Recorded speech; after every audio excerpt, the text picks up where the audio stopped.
ਸਵਿੰਦਰ ਜੀ, ਸਤਿ ਸ਼੍ਰੀ ਅਕਾਲ। ਸਤਿ ਸ਼੍ਰੀ ਅਕਾਲ ਦੋਵਾਂ ਵੀਰਾਂ ਨੂੰ ਜੀ। ਸਤਿ ਸ਼੍ਰੀ ਅਕਾਲ ਜੀ। ਮੇਰਾ ਕੁਐਸਚਨ ਹੈ ਕਿ ਆਪਾਂ ਇੱਥੇ ਬਾਈਅਰ ਆਏ ਸੀ 2013 ਚ ਤੇ ਸੈਲਨ ਦਾ ਕੇਸ ਲਾਇਆ ਸੀ, ਉਹ ਫਿਰ ਆਪਾਂ ਪੀਡੀ ਕਰ ਲਿਆ ਸੀ ਤੇ ਬਾਅਦ ਚ ਮੇਰਾ ਜਿੱਦਾਂ ਵੀ ਮੈਰਿਜ ਹੋ ਗਈ, ਮੈਂ ਨਿਊਯਾਰਕ ਆ ਗਿਆ ਸੀ। ਪਹਿਲੇ ਮੈਂ ਲਾਸ ਐਂਜਲਸ ਰਹਿੰਦਾ ਸੀ ਤੇ ਇੱਥੇ ਨਿਊਯਾਰਕ ਆ ਗਿਆ, ਮੈਂ ਇੱਥੇ ਮੈਰਿਜ ਕੀਤੀ ਹੈ ਤੇ ਮੈਰਿਜ ਤੇ ਮੇਰਾ ਕੇਸ ਪਾਸ ਹੋ ਗਿਆ। ਬਟ ਜਿਹੜਾ ਉਹ ਜੱਜ ਨੇ ਕਿਹਾ ਵੀ ਜਿਹੜਾ LA ਦੇ ਵਿੱਚ ਤੁਹਾਨੂੰ ਸੈਲਨ ਦਾ ਕੇਸ ਬੰਦ ਕਰਾਉਣਾ ਪੈਣਾ ਪਹਿਲੇ, ਤੇ ਉਹਦਾ ਮੈਂ ਪੁੱਛਣਾ ਵੀ ਉਹਨੂੰ ਕਿੰਨਾ ਕੁ ਟਾਈਮ ਲੱਗਦਾ ਬੰਦ ਕਰਨ ਨੂੰ। 2-3 ਮਹੀਨੇ ਹੋ ਚੱਲੇ ਮੈਨੂੰ, ਅਜੇ ਤੱਕ ਕੋਈ ਲੈਟਰ ਨਹੀਂ ਆਇਆ ਉਧਰੋਂ ਮੈਨੂੰ। ਤੁਸੀਂ ਵੀਜ਼ੇ ਤੇ ਆਏ ਸੀ ਰਾਈਟ? ਹਾਂਜੀ ਵੀਜ਼ੇ ਤੇ ਆਏ ਸੀ। ਤੇ ਵਿਆਹ ਤੁਸੀਂ ਕਰਾਇਆ ਸਿਟੀਜ਼ਨ ਨਾਲ? ਹਾਂਜੀ ਸਿਟੀਜ਼ਨ ਨਾਲ ਵਿਆਹ ਕਰਾਇਆ ਮੈਂ। ਤੇ ਅਪਰੂਵ ਹੋ ਗਿਆ, ਮਤਲਬ ਕਿ ਗ੍ਰੀਨ ਕਾਰਡ ਆ ਗਿਆ ਤੁਹਾਡਾ? ਨਹੀਂ ਗ੍ਰੀਨ ਕਾਰਡ ਨਹੀਂ ਆ। ਉਹਨਾਂ ਨੇ ਕਿਹਾ ਕਿ ਇੱਕ ਜਿਹੜਾ ਤੁਸੀਂ ਸੈਲਨ ਦਾ ਕੇਸ ਪਹਿਲੇ LA ਲਾਇਆ ਸੀ, ਉੱਥੋਂ ਇੱਕ ਲੈਟਰ ਲਿਆ ਕੇ ਵੀ ਉਹ ਕੇਸ ਬੰਦ ਕਰਾਓ, ਫਿਰ ਇੱਥੇ ਤੁਹਾਡਾ ਗ੍ਰੀਨ ਕਾਰਡ ਆਏਗਾ। ਤੁਸੀਂ ਕਹਿੰਦੇ ਪੀਡੀ ਵੀ ਲੈ ਲਈ ਸੀ ਤੁਸੀਂ ਕਹਿੰਦੇ? ਹਾਂਜੀ ਪੀਡੀ ਵੀ ਲਈ ਸੀ ਤੇ ਪੀਡੀ ਕੋ ਸਾਡੇ ਵਰਕ ਪਰਮਿਟ ਹੀ ਸਾਡੇ ਕੋਲ, ਅਸੀਂ ਉਹੀ ਨਿਊ ਕਰਵਾਉਂਦੇ ਵੀ। ਬਾਅਦ ਚ ਮੈਂ ਮੈਰਿਜ ਕਰਵਾ ਲਈ ਸੀ ਸਿਟੀਜ਼ਨ ਨਾਲ। ਪੀਡੀ ਦਾ ਮਤਲਬ ਤਾਂ ਭਾਜੀ ਕੇਸ ਡਿਸਮਿਸ ਹੀ ਹੁੰਦਾ ਉਹਦਾ। ਮੈਨੂੰ ਹੁਣ ਪਤਾ ਨਹੀਂ ਤੁਸੀਂ ਪੀਡੀ ਕਿਹਨੂੰ ਕਹਿ ਰਹੇ ਆ, ਪਰ ਜਿਹੜਾ ਤੁਹਾਡਾ ਤੁਸੀਂ 485 ਫਾਈਲ ਕੀਤਾ ਸੀਗਾ USCIS ਨਾਲ ਕਿ ਨਹੀਂ ਅਜੇ? ਹਾਂਜੀ ਉਹ ਸਾਰਾ ਕੁਝ ਕੀਤਾ ਸੀ। ਬਸ ਹੁਣ ਜੱਜ ਨੇ ਮੈਨੂੰ ਇਹ ਕਿਹਾ ਕਿ ਗ੍ਰੀਨ ਕਾਰਡ ਤੈਨੂੰ ਹੁਣੇ ਅਸੀਂ ਕਰ ਦੇਣੇ, ਬਟ ਤੇਰਾ ਸੈਲਨ ਦਾ ਕੇਸ ਲੱਗਾ ਜਿਹੜਾ LA ਚ, ਉਹ ਬੰਦ ਕਰਵਾਓ ਤੇ ਉਹ ਇੱਥੇ ਸਬਮਿਟ ਕਰਾਓ, ਉਹਦਾ ਪੇਪਰ ਲਿਆ ਕੇ ਤੇ ਫਿਰ ਤੁਹਾਡਾ ਗ੍ਰੀਨ ਕਾਰਡ ਆ ਜਾਏਗਾ। ਉਧਰੋਂ ਅਪਰੂਵ ਹੋ ਗਿਆ ਮੈਰਿਜ ਵੱਲੋਂ ਮੇਰਾ। ਉਹ ਭਾਜੀ ਆਪਣੇ ਨਾ ਵਕੀਲ ਨੂੰ ਕਹਿ ਕੇ ਉਹੀ ਮੋਸ਼ਨ ਟੂ ਵਿਡਰਾ ਜਿਹੜਾ ਆਪਣਾ ਸੈਲਨ ਦਾ ਕੇਸ ਆ ਪਾ ਦਿਓ। ਬੜਾ ਛੋਟਾ ਜਿਹਾ 1 ਪੇਜ ਦੀ ਮੋਸ਼ਨ ਹੋਣੀ ਆ ਕਿ ਮੇਰਾ ਆਹ ਹਿਸਾਬ ਦਾ ਚੱਲਦਾ ਪਿਆ, ਮੇਰਾ ਗ੍ਰੀਨ ਕਾਰਡ ਇੱਥੋਂ ਦੀ ਆ ਜਾਣਾ, ਤੇ ਉਹ ਜੱਜ ਨੇ ਕਰ ਦੇਣਾ ਇਮੀਡੀਏਟਲੀ। ਉਹ 'ਚ ਕੋਈ ਇੰਨਾ ਖਾਸ ਟਾਈਮ ਨਹੀਂ ਲੱਗਣਾ ਚਾਹੀਦਾ। ਹਰੇਕ ਜਿਹੜੀ ਮੋਸ਼ਨ ਆ ਉਹਨੂੰ ਜੱਜ ਤਕਰੀਬਨ 30 ਤੋਂ 60 ਦਿਨਾਂ ਦੇ ਵਿੱਚ ਰੂਲ ਕਰਦੇ ਆ। ਸੋ ਮੋਸ਼ਨ ਪਾਓ, ਬਸ ਤੁਹਾਨੂੰ ਜਵਾਬ ਮਿਲ ਜਾਣਾ ਉਹਦਾ। ਕੋਈ ਐਡੀ ਵੇਟ ਕਰਨ ਦੀ ਲੋੜ ਨਹੀਂ। ਤੁਸੀਂ ਹੁਣ ਤੱਕ ਕੁਛ ਅਜੇ ਜੇ ਨਹੀਂ ਕਰ ਲਿਆ ਤਾਂ ਆਪਣੇ ਵਕੀਲ ਦੇ ਥਰੂ ਜਿਹੜਾ ਇਹ ਰਿਟਨ ਮੋਸ਼ਨ ਆ ਉਹ ਆਪਣੀ ਜਿੱਥੇ ਚੱਲ ਰਿਹਾ ਤੁਹਾਡਾ ਕੇਸ, ਉਸ ਜੱਜ ਦੇ ਮੋਹਰੇ ਜਿਹੜਾ ਉਹ ਪਵਾਓ। ਸੋ ਤੇ ਫਿਰ ਤੁਹਾਡਾ ਕੰਮ ਬਣ ਜੂਗਾ ਜੀ। ਥੈਂਕ ਯੂ ਜੀ ਕਾਲ ਦੇ ਲਈ। ਈਵਨ ਬੈਟਰ ਇਹਦੇ ਵਿੱਚ ਇਹ ਹੁੰਦਾ ਕਿ ਜਿਹੜਾ ਸਰਕਾਰੀ ਵਕੀਲ ਹੈ ਨਾ, ਉਹਨੂੰ ਵੀ ਪਹਿਲਾਂ ਤੁਸੀਂ ਨਾਲ ਲੈ ਲਓ ਕਿ ਆਹ ਚੀਜ਼ ਏਦਾਂ ਹੈਗੀ ਆ। ਜਿਹੜੇ ਸਰਕਾਰੀ ਵਕੀਲ ਆ ਉਹ ਵੀ ਕੇਸ ਦਾ ਨਿਪਟਾਰਾ ਹੀ ਕਰਨਾ ਚਾਹੁੰਦੇ ਆ। ਉਹਨੂੰ ਕੋਈ ਜੇ ਓਬਜੈਕਸ਼ਨ ਨਹੀਂ ਹੈਗੀ ਸਿੱਧਾ ਹੀ, ਫਿਰ ਇਹ ਹੈ ਕਿ ਆਪਣੀ ਸਿੰਗਲ ਮੋਸ਼ਨ ਦੀ ਜਗ੍ਹਾ ਤੁਸੀਂ ਜੁਆਇੰਟ ਮੋਸ਼ਨ ਵੀ ਪਾ ਸਕਦੇ ਆ। ਤੇ ਜੱਜ ਕੋਲ ਜਦੋਂ ਜੁਆਇੰਟ ਮੋਸ਼ਨ ਜਾਂਦੀ ਆ, ਜੱਜ ਕਹਿੰਦਾ ਆ ਵੀ ਵਕੀਲ ਰਾਜੀ, ਉਹ ਵੀ ਵਕੀਲ ਰਾਜੀ, ਮੈਂ ਕੀ ਕਰਨਾ ਵਿੱਚ। ਉਹ ਵੀ ਜਿਹੜੀ ਜੁਆਇੰਟ ਮੋਸ਼ਨ ਤਕਰੀਬਨ ਮੀਆਂ ਬੀਬੀ ਰਾਜੀ ਤਾਂ ਕਿਆ ਕਰੇਗਾ ਕਾਜੀ, ਤੇ ਫਿਰ ਉਹ ਗੱਲ ਹੋ ਜਾਂਦੀ ਹੈ। ਚਲੋ ਜੀ ਅਗਲੇ ਕਾਲਰ ਵੱਲ। ਜਸਵੰਤ ਜੀ ਸਤਿ ਸ਼੍ਰੀ ਅਕਾਲ। ਸਤਿ ਸ਼੍ਰੀ ਅਕਾਲ ਭਾਜੀ ਜੀ। ਹਾਂਜੀ ਮੇਰਾ ਸਵਾਲ ਸੀਗਾ ਜੀ, ਮੇਰਾ ਬ੍ਰਦਰ ਲਾਈਕ ਮੇਰਾ ਫਰੈਂਡ ਸੀਗਾ, ਉਹ ਇਟਲੀ ਤੋਂ ਅਮਰੀਕਾ ਮੂਵ ਹੋਣਾ ਚਾਹੁੰਦਾ। ਲਾਈਕ ਉਹਦੇ ਕੋਲੇ ਰੈੱਡ ਪਾਸਪੋਰਟ ਆ, ਉਹਦੇ ਲਈ ਕੀ ਆਪਸ਼ਨ ਹੈ ਭਾਜੀ? ਉਹਨੂੰ ਨਾ E2 ਵੀਜ਼ਾ ਜਿਹੜਾ ਹੈਗਾ ਇਨਵੈਸਟਮੈਂਟ ਵਾਲਾ, ਉਹ ਵੀਜ਼ਾ ਕਰਨਾ ਚਾਹੀਦਾ। $2-3 ਲੱਖ ਉਹਦੀ ਇਨਵੈਸਟਮੈਂਟ ਆ, ਤੇ ਬਿਜ਼ਨਸ ਲੱਭੇ ਇੱਥੇ ਤੇ ਉਹਦੇ ਵਿੱਚ ਇਨਵੈਸਟ ਕਰੇ ਤੇ ਲੀਗਲ ਤਰੀਕੇ ਨਾਲ ਆਵੇ। E2 ਵੀਜ਼ੇ ਦੇ ਉੱਤੇ ਵੀਰ ਜੀ ਪੰਜਾਬੀ ਰੇਡੀਓ USA ਦੇ ਉੱਤੇ ਬਹੁਤ ਆਪਾਂ ਪ੍ਰੋਗਰਾਮ ਪਹਿਲਾਂ ਵੀ ਕਾਫੀ ਵਾਰੀ ਜਿਹੜੇ ਉਹ ਕੀਤੇ ਨੇ। ਤਾਂ ਜੇ ਤੁਸੀਂ ਪੰਜਾਬੀ ਰੇਡੀਓ USA ਦੇ YouTube ਚੈਨਲ ਦੇ ਉੱਤੇ ਸਬਸਕ੍ਰਾਈਬਡ ਆ ਤਾਂ ਚੈਨਲ ਦੇ ਵਿੱਚ ਸਰਚ ਕਰ ਲਿਓ E2 ਵੀਜ਼ਾ, ਤੇ ਤੁਹਾਨੂੰ ਉਹ ਪ੍ਰੋਗਰਾਮ ਆ ਜਾਣਗੇ, ਤੁਹਾਨੂੰ ਪਤਾ ਲੱਗ ਜਾਵੇਗਾ। ਤੇ ਇਹਦੇ ਵਿੱਚ ਮੇਰਾ ਇੱਕ ਹੋਰ ਕੁਐਸਚਨ ਸੀਗਾ ਭਾਜੀ। ਮੇਰਾ ਅਸਾਈਲਮ 2019 ਚ ਅਪਰੂਵ ਹੋ ਗਿਆ, ਮੈਂ 20 ਚ ਅਪਲਾਈ ਕਰਤਾ ਸੀ ਗ੍ਰੀਨ ਕਾਰਡ। ਆਲਮੋਸਟ ਲੱਗਦਾ 26 ਮੰਥ ਹੋ ਗਏ ਆ ਭਾਜੀ, ਹੋਰ ਕਿੰਨਾ ਕੁ ਟਾਈਮ ਲੱਗ ਜੂਗਾ ਭਾਜੀ? ਅਪਰੋਕਸੀਮੇਟਲੀ 3 ਸਾਲ ਉਹਨੂੰ ਲੱਗ ਰਹੇ ਆ। ਤੁਹਾਨੂੰ ਜਿਹੜਾ ਪ੍ਰੋਸੈਸਿੰਗ ਟਾਈਮ ਆ ਨਾ, ਉਹ ਪਤਾ ਲੱਗ ਜਾਣਾ ਉਹਨਾਂ ਦੀ ਵੈਬਸਾਈਟ ਤੇ ਜਦੋਂ ਤੁਹਾਡਾ ਪ੍ਰੋਸੈਸਿੰਗ ਟਾਈਮ ਤੋਂ ਬਾਹਰ ਹੋ ਜਾਂਦਾ। 38 ਮੰਥ ਦਾ ਸੀਗਾ ਭਾਜੀ ਨਬਰਾਸਕਾ ਦਾ। ਹਾਂਜੀ। ਸੋ ਭਾਜੀ ਤੁਹਾਡੇ ਜਿੱਦਾਂ ਤੁਸੀਂ ਦੱਸਿਆ, ਜੇ ਤੁਹਾਡਾ ਵਿਦਿਨ ਰੇਂਜ ਆ, ਜਦੋਂ ਤੁਹਾਡਾ ਆਊਟ ਆਫ ਰੇਂਜ ਹੋ ਗਿਆ ਉਦੋਂ ਤੁਸੀਂ ਉਹਨਾਂ ਨੂੰ ਫੋਲੋ ਅਪ ਇਨਕੁਆਇਰੀ ਕਰ ਸਕਦੇ ਆ। ਅਦਰਵਾਈਜ਼ ਤੁਹਾਨੂੰ ਵੇਟ ਹੀ ਕਰਨੀ ਪੈਣੀ ਹੈ। ਥੈਂਕ ਯੂ ਜੀ। ਓ ਠੀਕ ਹੈ ਜੀ, ਥੈਂਕ ਯੂ। ਦੀਪਕ ਕੁਮਾਰ ਜੀ ਸਤਿ ਸ਼੍ਰੀ ਅਕਾਲ।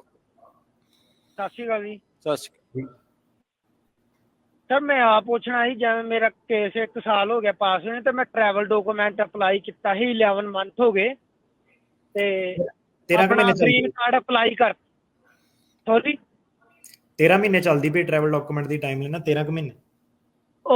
ਓਕੇ ਜੋ ਮੈਂ ਨਾ ਗ੍ਰੀਨ ਕਾਰਡ ਅਪਲਾਈ ਕੀਤਾ, ਤੇ ਉਸ ਤੇ ਜਿਹੜਾ ਟਰੈਵਲ ਡਾਕੂਮੈਂਟ ਅਪਲਾਈ ਕੀਤਾ, ਉਸ ਤੇ ਮੈਂ ਟਰੈਵਲ ਕਰ ਸਕਦਾ ਐਨੀ ਕੰਟਰੀ 'ਚ ਜੀ? ਨਹੀਂ, ਤੁਸੀਂ ਜਿਹੜਾ ਗ੍ਰੀਨ ਕਾਰਡ ਆ ਨਾ, ਉਹਦਾ ਉਹ 'ਚ ਤੁਸੀਂ ਕਰਨਾ ਅਪਲਾਈ ਐਡਵਾਂਸ ਪੈਰੋਲ, ਤੇ ਇੱਕ ਜਿਹੜਾ ਅਸਾਈਲਮ ਵਾਲਾ ਹੁੰਦਾ, ਇੱਕ ਹੁੰਦਾ ਰਿਫਿਊਜੀ ਟਰੈਵਲ ਡਾਕੂਮੈਂਟ। 2 ਚੀਜ਼ਾਂ ਤੁਹਾਡੇ ਹੱਥ 'ਚ ਹੋਣੀਆਂ ਚਾਹੀਦੀਆਂ ਟਰੈਵਲ ਕਰਨ ਤੋਂ ਪਹਿਲਾਂ। ਜਿਹੜਾ ਟਰੈਵਲ ਡਾਕੂਮੈਂਟ ਆਲਰੇਡੀ ਅਪਲਾਈ ਕੀਤੇ ਆ, ਉਸ ਤੇ ਮੈਂ ਟਰੈਵਲ ਨਹੀਂ ਕਰ ਸਕਦਾ ਜੀ ਪਹਿਲਾਂ? ਹੁਣ ਗ੍ਰੀਨ ਕਾਰਡ ਅਪਲਾਈ ਕਰਤਾ ਮੈਂ, ਉਹ ਹਾਲੀ ਰਿਸੀਵ ਨਹੀਂ ਹੋਇਆ ਮੈਨੂੰ। ਜੀ ਹਾਂਜੀ, ਸੋ ਤੁਸੀਂ ਇੱਕ ਰਿਫਿਊਜੀ ਟਰੈਵਲ ਡਾਕੂਮੈਂਟ ਲੈਣਾ ਜਿਹੜਾ ਤੁਸੀਂ ਆਲਰੇਡੀ ਅਪਲਾਈ ਕੀਤਾ, ਤੇ ਇੱਕ ਤੁਸੀਂ ਲੈਣਾ ਐਡਵਾਂਸ ਪੈਰੋਲ। ਉਹ ਦੋ ਚੀਜ਼ਾਂ ਲੈ ਕੇ ਫੇਰ ਟਰੈਵਲ ਕਰਨਾ। ਜੇ ਤੁਸੀਂ ਸਿੱਧੇ ਜੇ ਬਿਨਾਂ ਐਡਵਾਂਸ ਪੈਰੋਲ ਤੇ ਗਏ ਤਾਂ ਤੁਹਾਡਾ ਗ੍ਰੀਨ ਕਾਰਡ ਜਿਹੜਾ ਉਹ ਕੈਂਸਲ ਹੋ ਜਾਣਾ। ਸੋ ਦੋ ਚੀਜ਼ਾਂ ਲੈ ਕੇ ਟਰੈਵਲ ਕਰਨਾ। ਜੀ ਸਵਾਲ ਫੇਸਬੁੱਕ ਤੋਂ ਪੁੱਛਦੇ ਨੇ ਮਨਜਿੰਦਰ ਜੀ, USCIS ਕਿੰਨਾ ਕੁ ਸਮਾਂ ਲਾਉਂਦੀ ਹੈ ਲੈਟਰ ਆਫ ਰਿਸਿਪਟ ਨੂੰ ਘੱਲਣ ਦੇ ਲਈ ਜਦੋਂ ਤੁਸੀਂ ਅਸਾਈਲਮ ਐਪਲੀਕੇਸ਼ਨ ਅਪਲਾਈ ਕਰਦੇ ਆ? 2 ਤੋਂ 3 ਮਹੀਨੇ। ਮਨਜੋਤ ਹੁਣੀ ਪੁੱਛਦੇ ਨੇ ਅਸਾਈਲਮ ਦੀ ਡੇਟ ਦੀ ਲੈਟਰ ਤਾਂ ਨਹੀਂ ਉਹਨਾਂ ਨੂੰ ਮਿਲੀ, ਪਰ ਮੋਬਾਈਲ ਵਿੱਚ ਉਹ ਕਹਿੰਦੇ ਵੀ ਸ਼ੋ ਹੁੰਦੀ ਆ ਦਸੰਬਰ 2022 ਦੀ ਡੇਟ। ਉਹ ਲੈਟਰ ਮਿਲ ਜਾਊਗੀ, ਜੇ ਨਹੀਂ ਮਿਲਦੀ ਤਾਂ ਉਹ ਕਿੱਦਾਂ ਉਹ ਪ੍ਰਿੰਟ ਉਹਦਾ ਵਗੈਰਾ ਕਢਾਇਆ ਜਾ ਸਕਦਾ ਹੈ? ਉਹ ਲੈਟਰ ਦੁਬਾਰਾ ਮੰਗਾਈ ਜਾ ਸਕਦੀ ਹੁੰਦੀ ਹੈ? ਆਪਣੇ ਭਾਜੀ ਵਕੀਲ ਨੂੰ ਕੰਟੈਕਟ ਕਰੋ। ਇਹ ਲੈਟਰਾਂ ਸ਼ਟਰਾਂ ਵਾਲੇ ਰੇਡੀਓ ਤੇ ਪੁੱਛ ਕੇ ਫੇਰ ਕੁਝ ਮਿਸ ਕਰੋਗੇ ਤੁਸੀਂ ਨਾ, ਆਪਣੇ ਵਕੀਲ ਨੂੰ ਕੰਟੈਕਟ ਕਰੋ। ਠੀਕ ਹੈ। ਅਗਲੇ ਜਿਹੜੇ ਕਾਲਰ ਨੇ ਜੈਦੀਪ ਜੀ, ਸਤਿ ਸ਼੍ਰੀ ਅਕਾਲ। ਸਤਿ ਸ਼੍ਰੀ ਅਕਾਲ ਭਾਜੀ। ਜੀ ਸਤਿ ਸ਼੍ਰੀ ਅਕਾਲ ਭਾਜੀ। ਥੈਂਕ ਯੂ ਭਾਜੀ ਪਹਿਲਾਂ ਤਾਂ ਤੁਹਾਡੇ ਦੋਵੇਂ ਭਰਾਵਾਂ ਦਾ।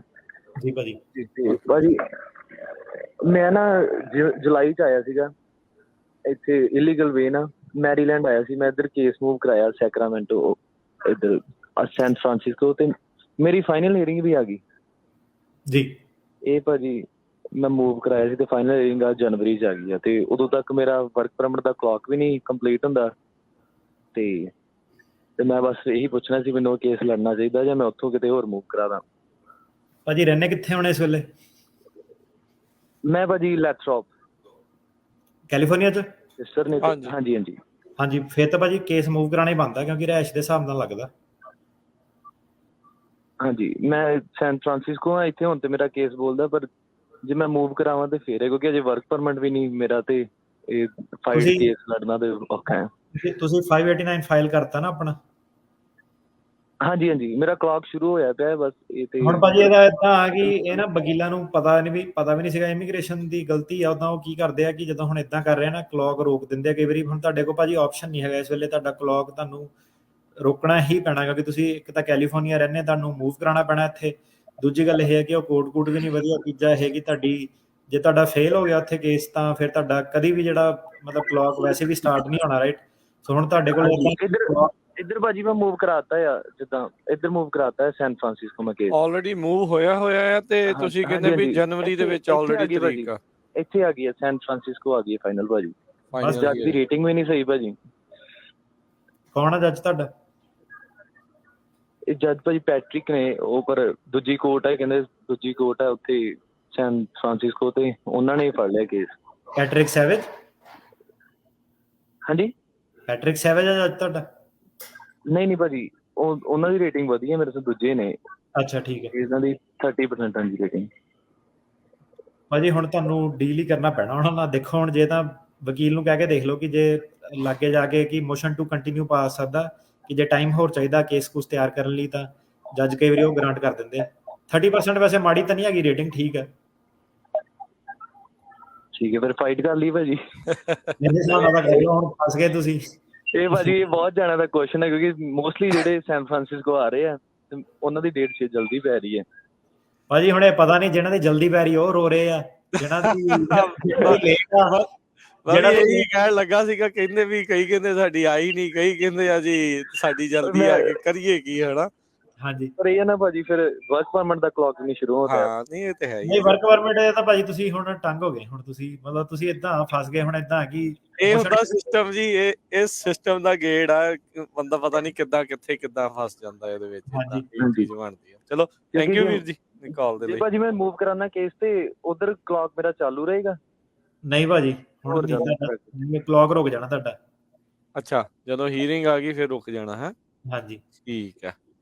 ਅੱਛਾ ਜੀ ਮੂਵ ਕਰਾ ਕੇ ਵੀ ਕਲੌਕ ਵੀ ਨਹੀਂ ਜਿਹੜਾ ਉਹ ਸੈਲਮ ਚਲੋ ਆਪਣਾ ਫਾਈਲ ਕਰਤਾ, ਹੁਣ ਐਂਡ ਮੋਮੈਂਟ ਤੇ ਇਹਨਾਂ ਦਾ ਕਲੌਕ ਰੁਕ ਸਕਦਾ ਵਾ, ਇਹਨਾਂ ਕੋਲ ਆਪਸ਼ਨ।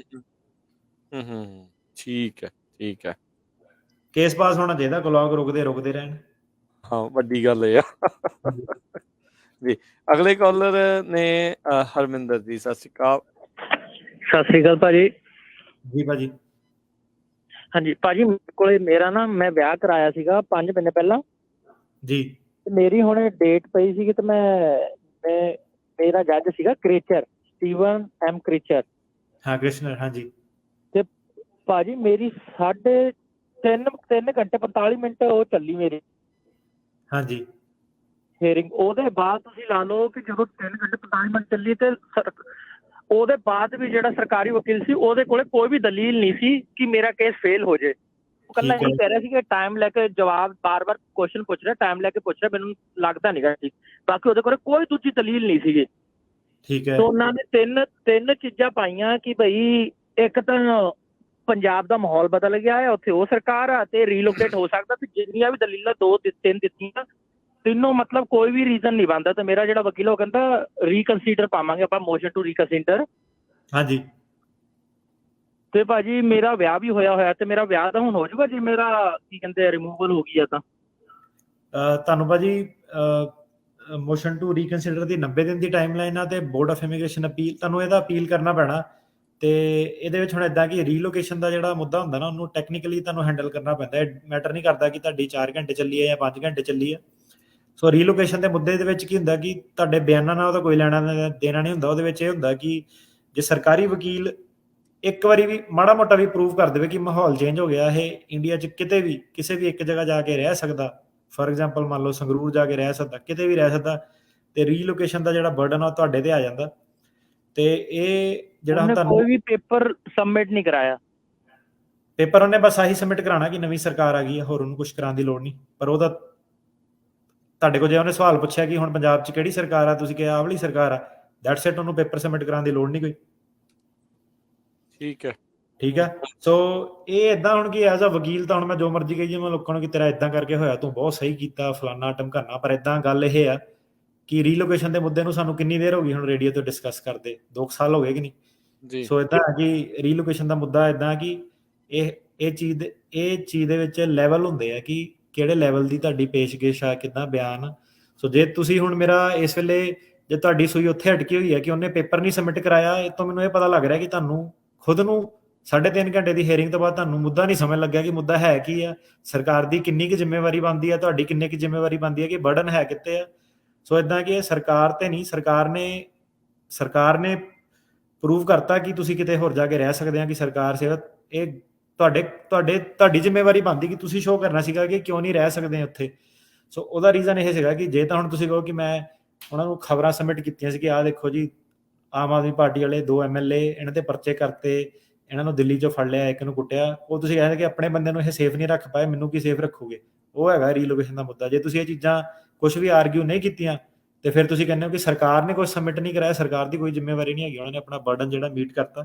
ਤਾਂ ਤੁਸੀਂ ਇਹਨੂੰ ਰੀਕਨਸੀਡਰ ਕਰਨਾ, ਰੀਕਨਸੀਡਰ ਕਰ ਲਓ।